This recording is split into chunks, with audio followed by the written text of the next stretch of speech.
Waalaikumsalam warahmatullahi wabarakatuh.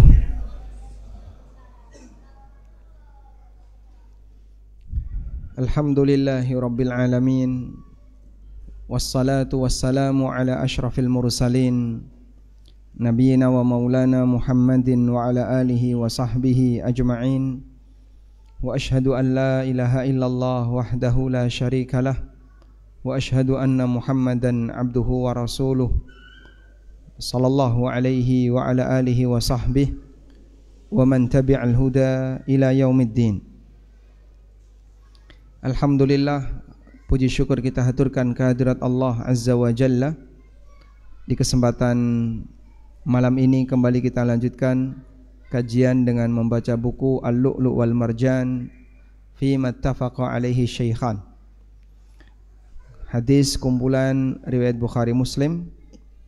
Dan kita lompat agak sedikit jauh dari urutan yang sebelumnya, yaitu bab tafdilul halqi ala taksir wa jawazit taksir. Bab tentang tahallul, diutamakan untuk menggundul dibandingkan motong pendek dan boleh potong pendek. Kita baca hadisnya terlebih dahulu, baru nanti kita akan menyinggung tentang masalah fikih tahallul. Hadis Ibnu Umar radhiyallahu anhuma. Beliau mengatakan, kana yaqulu halaqa Rasulullah sallallahu alaihi wasallam fi hajjatihi. Kata Ibnu Umar, Rasulullah sallallahu alaihi wasallam menggundul rambut beliau ketika sedang haji.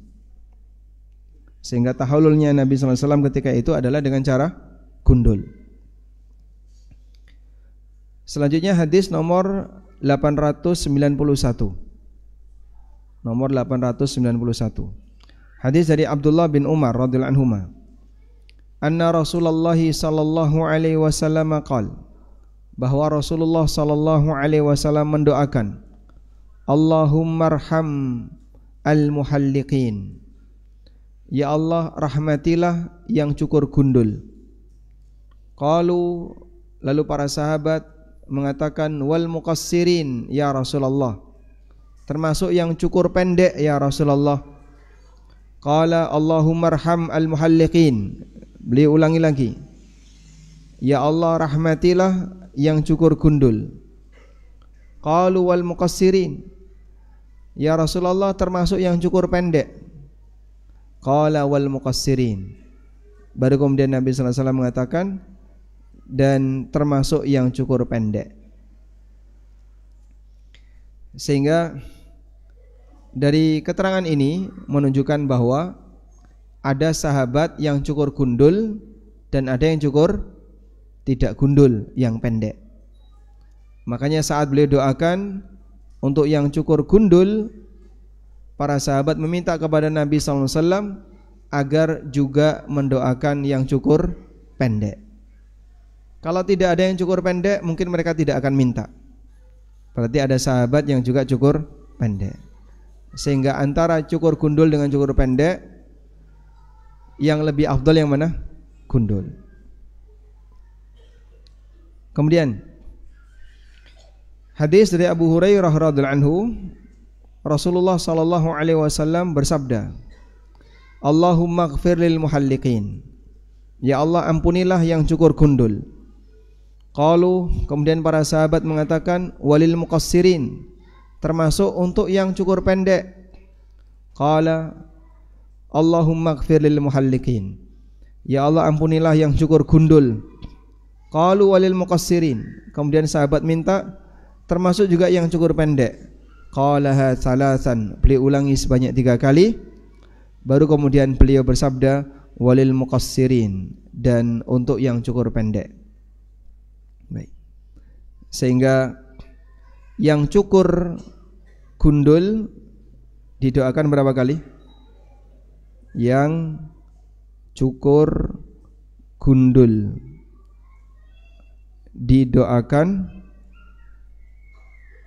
dalam hadis Ibnu Umar, didoakan dengan rahmat, Allahummarham al-muhalliqin, sebanyak 2 kali.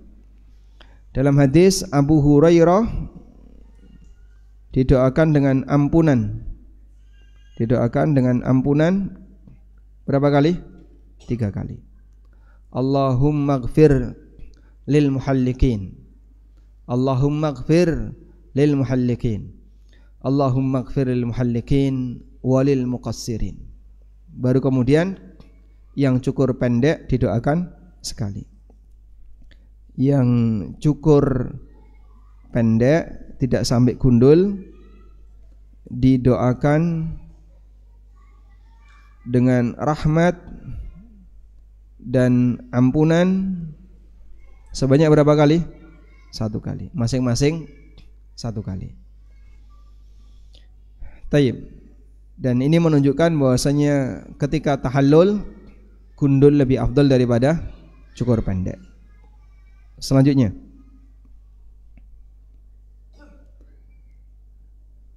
babun bayanu anna sunnata yauman nahri ayyurma thumma ayyarmi thumma yanhar thumma yahlik. Bab dianjurkan ketika tanggal 10 Dzulhijjah urutan amalannya adalah lempar jumroh dulu, baru kemudian menyembelih hewan, lalu cukur.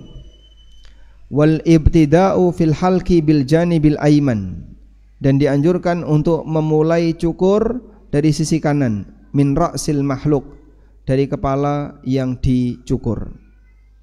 Sehingga kalau nyukur kanan dulu, baru atas, terus kiri.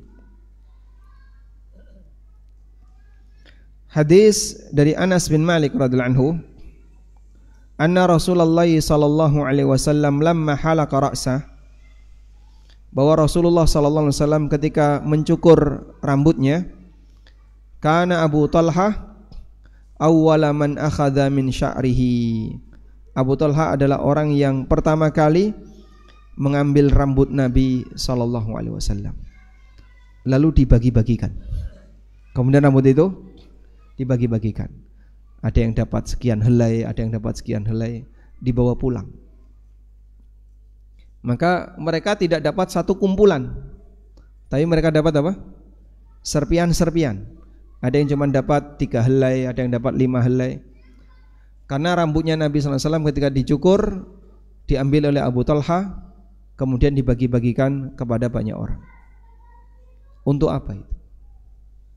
Ummu Sulaim menjadikan rambut itu sebagai obat, sehingga dimasukkan ke dalam botol gelas. Lalu kalau ada orang yang sakit, diisi air, digoyang-goyang, dikocok-kocok, diminumkan, sembuh. Mengambil berkah dengan jasad Nabi sallallahu alaihi wasallam. Sehingga rambut itu rambut Rasulullah sallallahu alaihi wasallam. Dan rambutnya Nabi sallallahu alaihi wasallam dan semua jasad beliau itu barokah. Maka boleh ngarap berkah dengan jasad Nabi sallallahu alaihi wasallam. Rambut Nabi sallallahu alaihi wasallam digunakan untuk apa? Untuk ngalap berkah. Boleh nggak kayak gini? Boleh. Bahkan beliau izinkan. Sehingga saat rambut beliau sudah dicukur, ditadai oleh sahabat, dibagi-bagikan oleh Abu Talha, dan Rasulullah SAW mengizinkannya. Tapi ini hanya khusus untuk siapa? Untuk Nabi sallallahu alaihi wasallam. Baik. Apakah sampai sekarang masih ada, Pak? Wallahu a'lam. Yang tersimpan di museum Turki itu wallahu a'lam. Karena itu kan satu bundel ya. Banyak. Pernah lihat ya kamu? Panjang satu bundel. Kita nggak bisa pastikan karena sanadnya nggak ada. Betul nggak itu rambut Rasulullah sallallahu alaihi wasallam? Sehingga ketika itu tidak ada bukti, maka kita tidak bisa meyakinkan masyarakat bahwa apa yang ada di museum Turki itu adalah rambut Nabi sallallahu alaihi wasallam. Nah. Selanjutnya, Untuk manusia yang lainnya tidak berlaku. Karena itu tidak dilakukan untuk rambutnya Abu Bakar maupun Umar maupun sahabat yang lain, yang mereka adalah orang-orang bertakwa yang berada di sekitar Rasulullah sallallahu alaihi wasallam, sehingga perlakuan semacam ini hanya khusus untuk Nabi sallallahu alaihi wasallam. Nah, selanjutnya kita beralih ke hadis berikutnya. Babun man halaqa qabla an-nahri au nahara qabla ramyi. Bab mencukur rambut sebelum menyembelih hewan atau dia menyembelih sebelum melempar jumrah. Hadis Abdullah bin Amr bin As, bahwasanya Rasulullah sallallahu alaihi wasallam waqafa fi hajjatil wada biminan linnas aluna. Nabi sallallahu alaihi wasallam berhenti di Mina dan masyarakat banyak bertanya kepada beliau, sehingga berdatangan orang-orang bertanya kepada Nabi sallallahu alaihi wasallam, kasus A, kasus B, kasus C. Faja'ahu rajulun, datang seseorang lalu dia mengatakan, lam ashhur fahalaktu qabla an adzbah. Ya Rasulullah, aku enggak tahu, aku sudah cukur sebelum menyembelih hewan. Aku sudah cukur sebelum menyembelih hewan. Faqala, kemudian Nabi sallallahu alaihi wasallam mengatakan, idzbah wala haraj. Sudah, selanjutnya hewanmu silakan disembelih, kamu tidak berdosa. Faja'a akhar, datang orang lain, lalu dia mengatakan, lam ash'ur fanahartu qabla an armi. Aku enggak tahu, aku tadi sudah menyembelih hewan sebelum lempar jumrah. Qala, kemudian Nabi sallallahu alaihi wasallam mengatakan, irmi wala haraj. Silakan lempar jumrah, tidak ada masalah. Fama su'ilan nabiyyu sallallahu alaihi wasallam an syai'in. Setiap kali Nabi sallallahu alaihi wasallam ditanya apapun, quddima wala ukhira, ada yang didahulukan A, didahulukan B, beliau selalu mengatakan if'al wala haraj. Silahkan dilakukan, enggak ada masalah. Hadis riwayat Bukhari. Baik, ceritanya seperti ini. Amalan haji. Amalan haji sesuai tanggal ya. 9 Dzulhijjah, 9 Dzulhijjah, lalu 10 Dzulhijjah. Di sini malam. Baik. Di sini amalannya apa nih? 9 Dzulhijjah. Wukuf. Di mana? Di Arafah. Malamnya di mana ini? Mabit di Muzdalifah. Nah, sekarang 10 Dzulhijjah, posisi kaum muslimin di mana? Di Mina. 10 Dzulhijjah kaum muslimin di Mina. Urutan amalan yang terbaik ketika di Mina adalah lempar jumrah. Lalu yang kedua, cukur rambut. Cukur atau menyembelih dulu? Nabi sallallahu alaihi wasallam tadi gimana? Diceritakan oleh sahabat bahwa Rasulullah sallallahu alaihi wasallam di mana tadi? Beliau setelah melempar jumrah, beliau cukur. Anna sunnata yauman nahri. Afwan, ayyarmiya tsumma yanhar. Melempar kemudian menyembelih. Menyembelih. Lalu setelah itu cukur. Kemudian tawaf ifadah. Ini urutan yang sesuai sunnah. Nah, sahabat itu punya masalah di sini. Ini yang banyak ditanyakan. Para sahabat banyak ditanyakan ini karena kebalik-balik. Karena kebalik-balik. Dan semua dijawab oleh Nabi sallallahu alaihi wasallam, if'al wala haraj. Lanjutkan, tidak ada masalah. Lanjutkan, tidak ada masalah.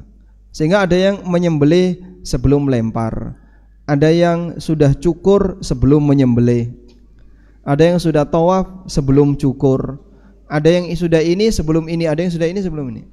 Nabi SAW mengatakan if'al wala haraj. Lakukan, tidak ada masalah. Sebab 4 amalan ini boleh dilakukan, 4 amalan ini boleh dilakukan tanpa harus urut.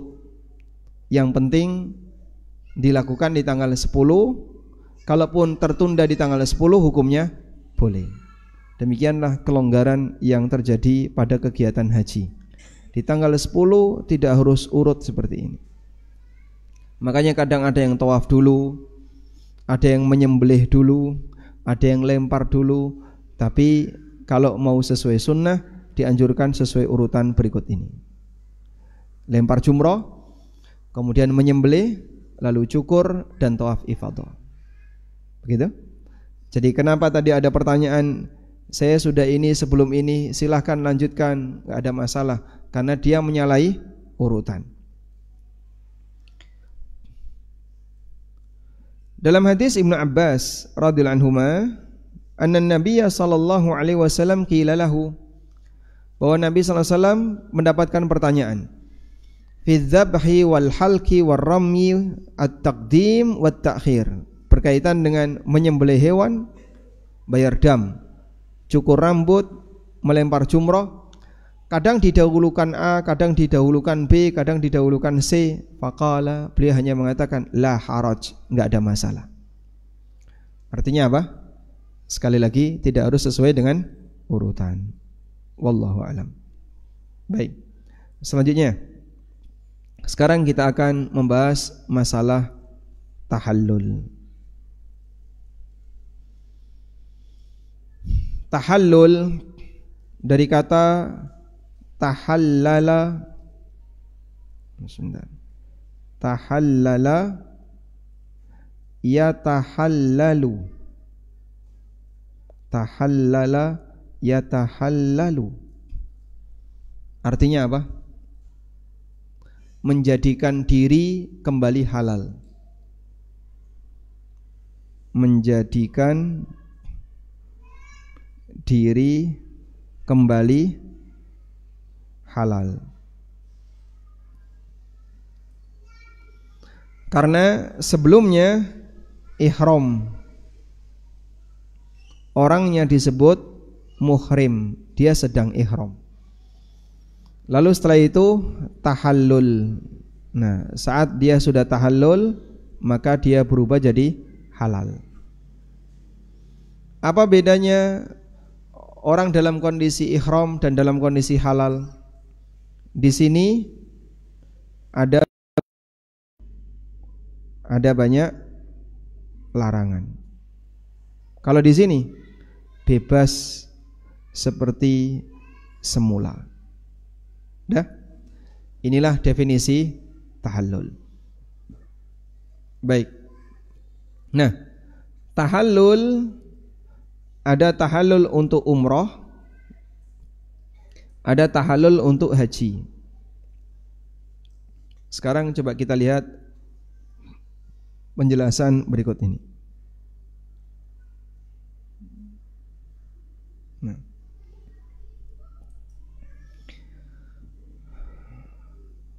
Pengertian tahallul.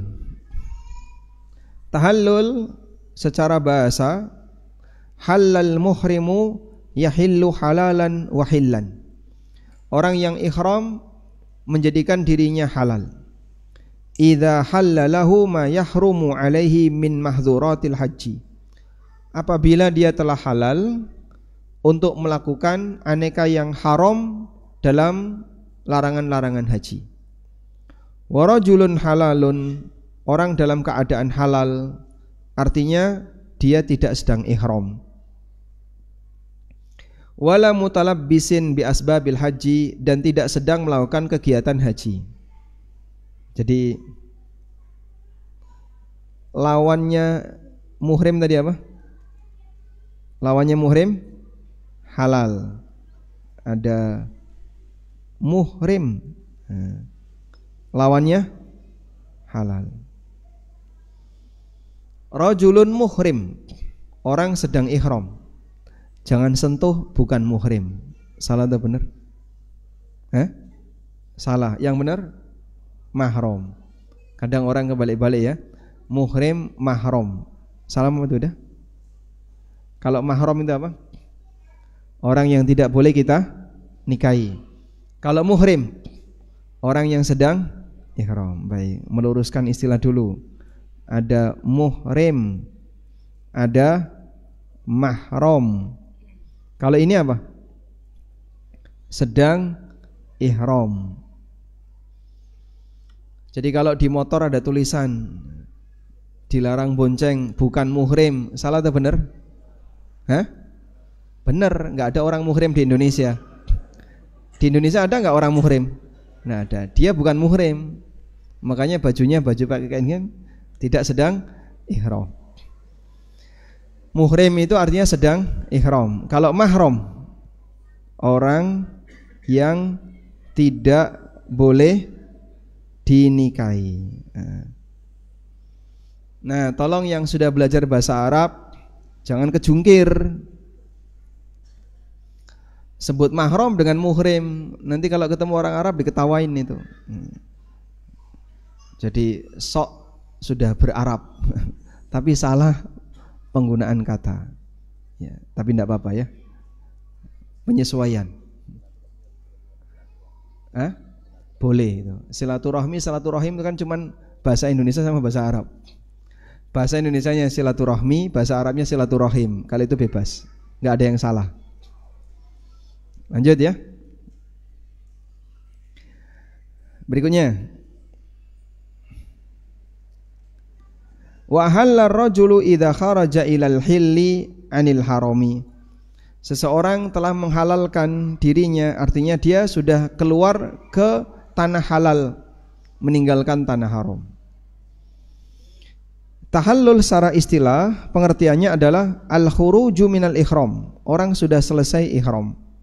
Wa hillu ma kanal mahdzuran alaihi wa huwa muhrimun.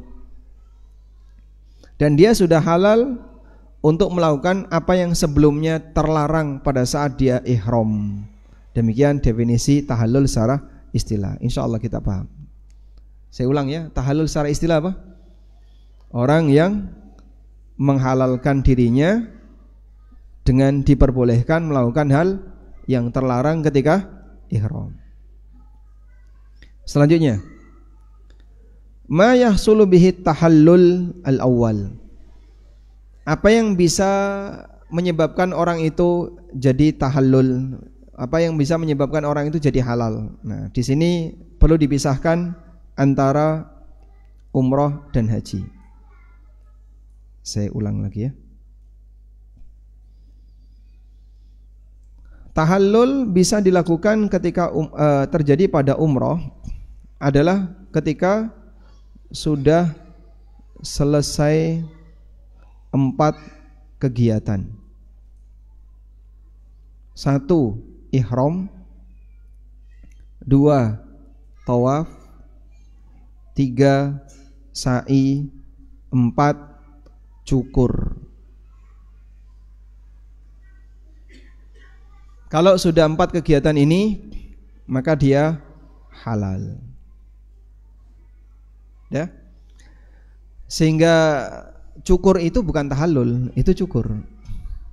Tahallul itu status. Tahallul itu ada status. Dia bertahallul artinya mengubah statusnya dari yang sebelumnya haram, muhrim jadi halal. Jadi tahallul itu mengubah status dari sebelumnya muhrim jadi apa? Halal. Dari yang sebelumnya muhrim jadi halal. Itulah tahallul. Dan orang yang umrah dia bisa berubah statusnya jadi halal kalau sudah 1, 2, 3, 4 ihram, tawaf, sa'i, cukur. Baik. Kasus. Ini kasus ya. Si A sudah selesai tawaf dan sa'i. Ini jamaah saya ini kasus. Saya sudah selesai tawaf dan sa'i, balik ke hotel, tidur, lalu ke toilet, ganti baju. Begini. Banyak yang kayak gini, Pak. Belum cukur dia. Karena antri, cukurnya kan antri. Wah, udahlah, saya capek. Akhirnya ke kamar, dia mandi, tidur, belum cukur. Terus ganti baju. Pertanyaannya, apa yang harus dilakukan? Ini tes jadi pembimbing. Apa yang harus dilakukan? Ngulang apanya, Pak? Tawafnya diulang? Batal? Gimana? Batal, berarti tawaf lagi, sa'i lagi, gitu? Enggak ke mikot lagi, enggak? Apa yang harus dilakukan? Bayar diat. Diat pembunuhan kalau diat. Dam, bayar dam. Bayar dam. Kenapa bayar dam? Dia melanggar larangan atau tidak melakukan kewajiban. Yang terjadi apa? Melanggar larangan atau tidak melakukan kewajiban? Baik, coba kita tanya yang sudah umroh, Masya Allah. Apa yang harus dilakukan? Nah, coba kita lihat dulu kasusnya. Cukur ini hukumnya apa? Wajib dalam umroh.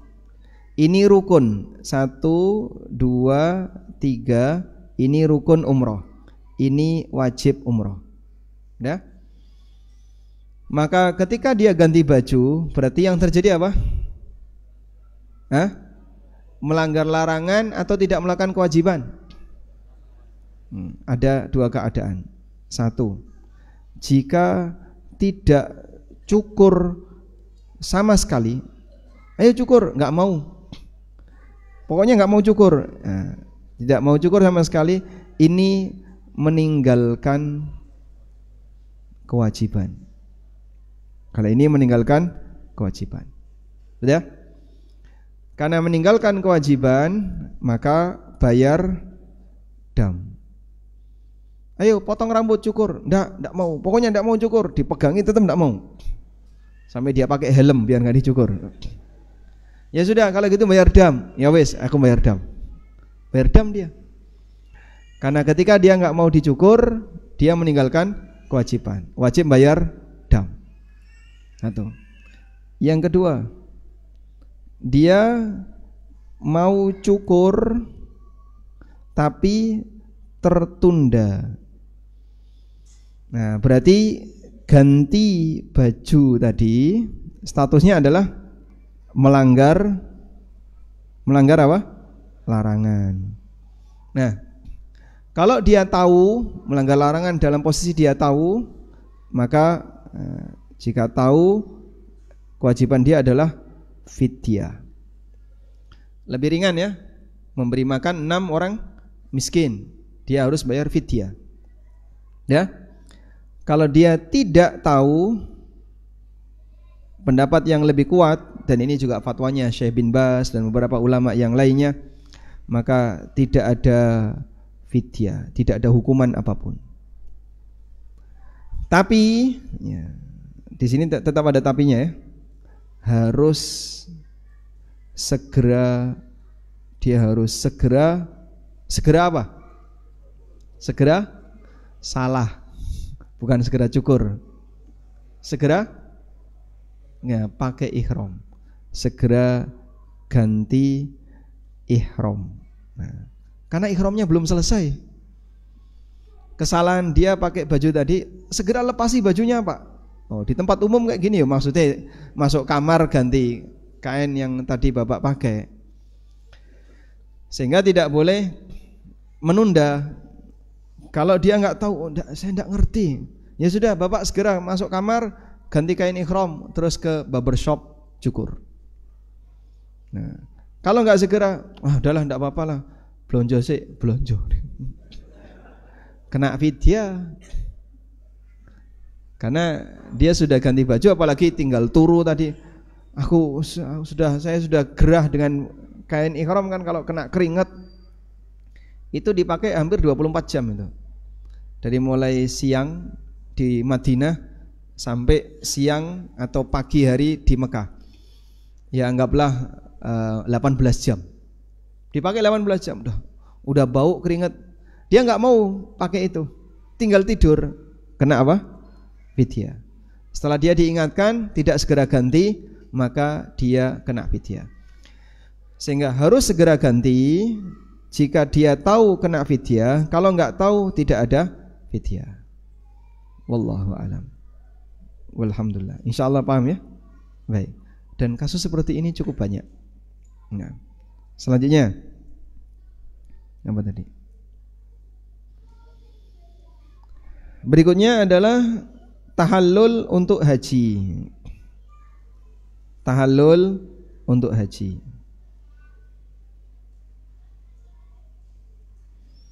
Jadi kalau tadi tahallul umroh cukup dengan melakukan 3 amaliyah ini, maka begitu sudah selesai cukur dia tahallul. Baik. Selanjutnya adalah tahallul untuk haji. Tahallul untuk haji itu ada 2. Ada tahallul awal, ada tahallul tsani. Tahallul awal, coba lihat amalan haji di tanggal 4 ada di tanggal 10 Dzulhijjah. Kok tanggal 4 ya? Amalan haji di tanggal 10 Dzulhijjah.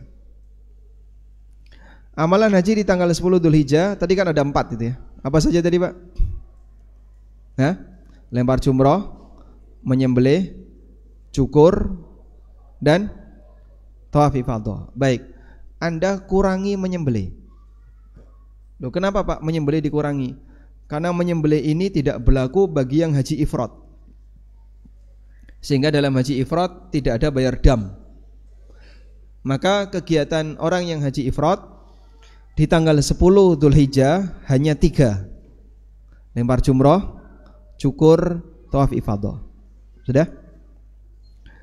Jadi kegiatan tanggal 10 Dzulhijjah. Kegiatan tanggal 10 Dzulhijjah yang menentukan tahallul, yang menentukan tahallul awal itu ada 3. 1, lempar jumroh. 2, cukur. 3, tawaf. Tahallul awal terjadi jika sudah melakukan 2 dari 3 amal tersebut. Tahallul awal terjadi jika sudah melakukan 2 dari 3 kegiatan tersebut. Paham? Nah. Sudah? Tahallul tsani terjadi jika sudah melakukan atau semua amal tersebut.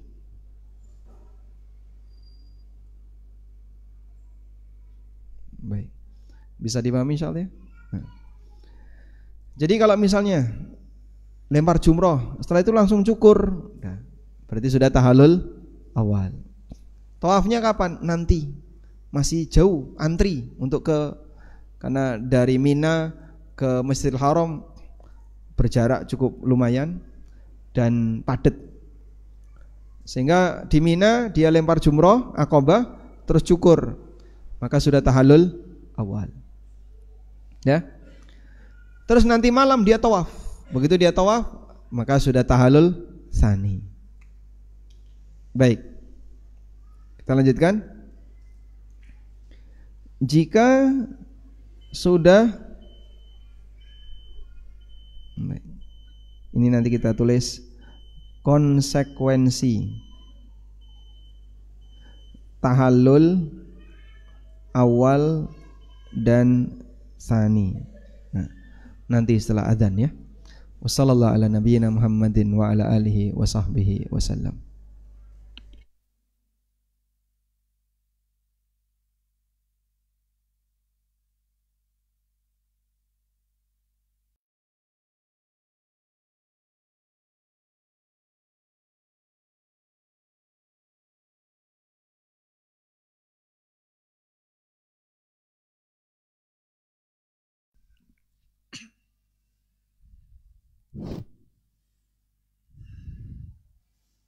Allahu Akbar,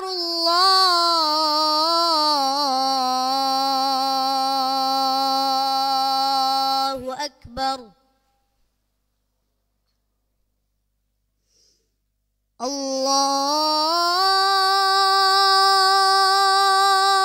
Akbar, Allahu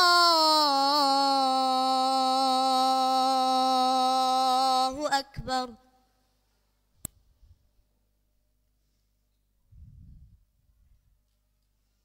Asyhadu an la ilaha illallah.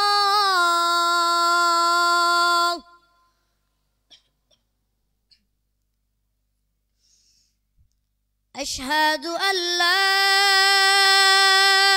ilaha illallah.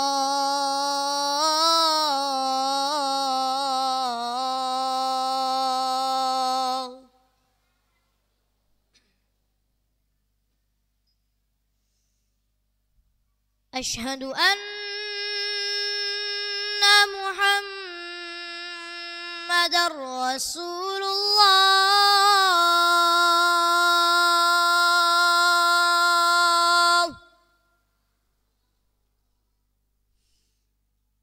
Asyhadu anna Muhammadar Rasulullah.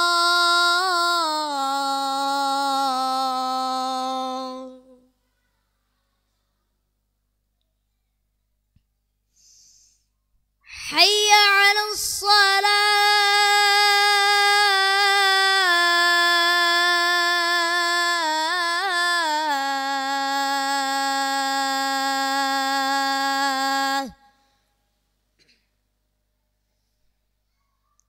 Hayya 'alas salah.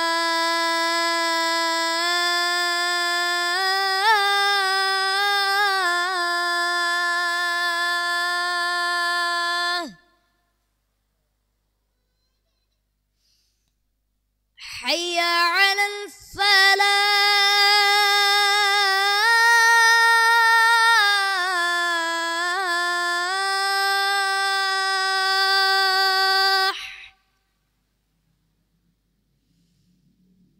Hayya 'alal falah.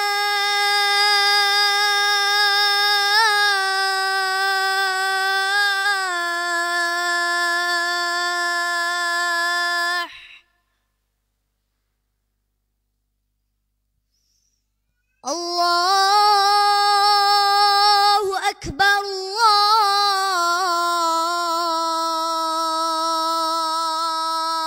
Allahu Akbar. La ilaha illallah.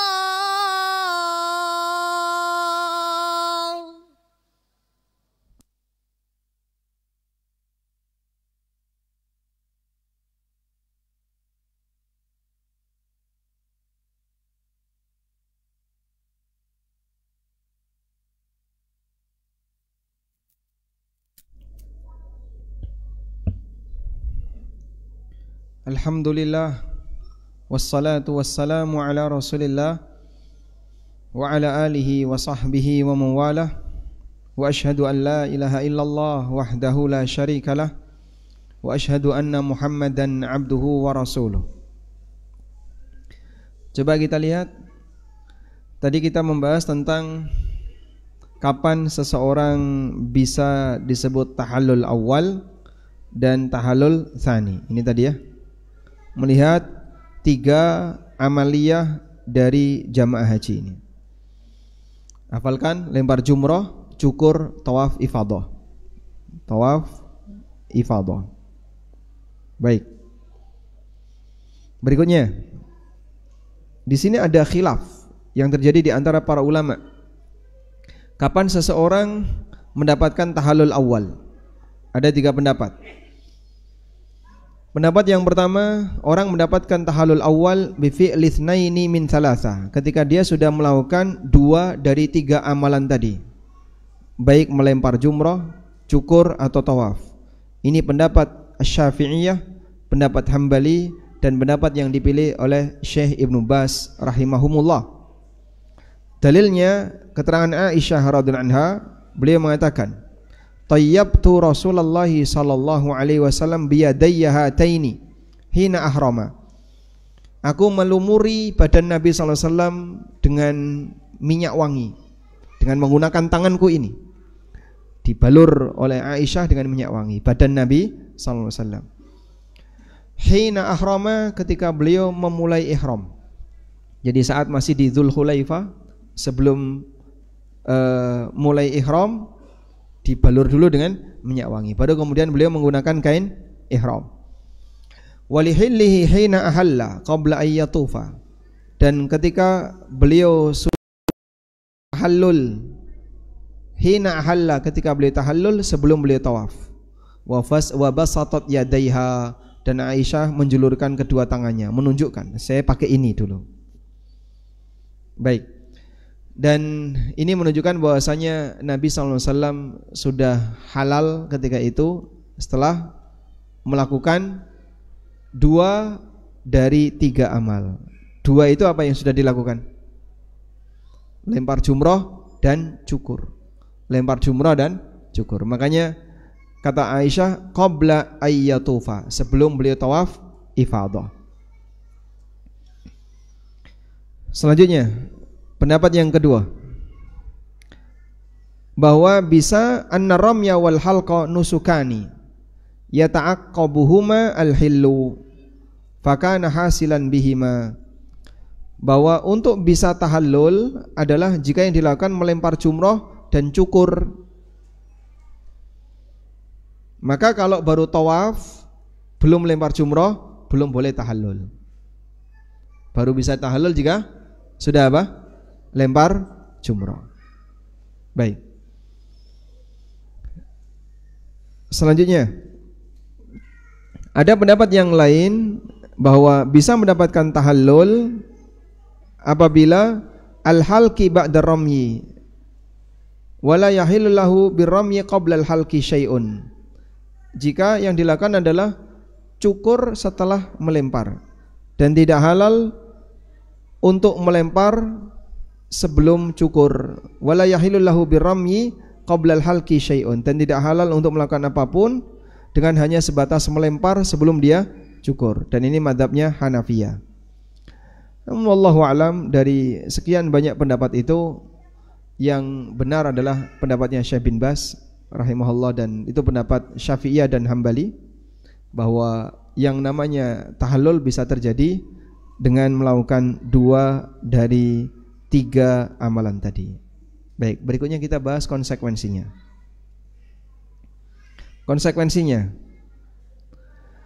jika sudah tahallul awal, maka bebas apapun kecuali hubungan badan. Bebas melakukan apapun kecuali hubungan badan. Bebas ganti baju, bebas pakai parfum, bebas cuci tangan dengan wangi, dan seterusnya. bebas pakai topi, tutup kepala. Yang enggak boleh apa? Hubungan badan. Yang kedua, jika sudah tahallul tsani, tahallul kedua, maka bebas apapun, termasuk hubungan badan. Baik. Sudah selesai kegiatan hajinya. Walhamdulillahirabbil alamin. Jadi kira-kira coba Anda lihat di sini ya. Apakah tahallul itu identik dengan cukur? Tidak. Tahallul itu tidak identik dengan cukur. Cukur sendiri, tahallul sendiri. Tahallul itu tadi ya, perubahan status dari muhrim jadi halal. Dan cukur itu salah satu kegiatan untuk bisa dapat perubahan status tadi. Wallahu a'lam. Coba kita selesaikan di sini. Ini menjelaskan tentang apa yang boleh untuk dilakukan oleh orang yang sudah tahallul. Man tahallala tahallulal awal, siapa yang sudah lakukan tahallul awal, maka halalahu kullu syai'in haruma alaihi illan nisa. Halal baginya untuk melakukan semua yang tadi dilarang kecuali hubungan badan. Demikianlah pendapat jumhur ulama Hanafiyah, Syafi'iyah, Hambali. Wa bihi qalat ta'ifatun minas salaf, dan ini adalah pendapat sekelompok ulama salaf. Seperti keterangan yang dikutip oleh Ibnul Mundir dalam kitab Al-Ishraf. Walhamdulillah. Dan nanti sudah kita sebutkan ya, boleh ganti baju, boleh pakai pewangian dan seterusnya. Walhamdulillah. Baik, demikian. Semoga apa yang kita bahas ini bermanfaat. Wassallallahu ala nabiyyina Muhammadin wa ala alihi wa sahbihi wasallam. Wa akhiru da'wana anil hamdulillahi rabbil alamin. Wassalamualaikum warahmatullahi wabarakatuh.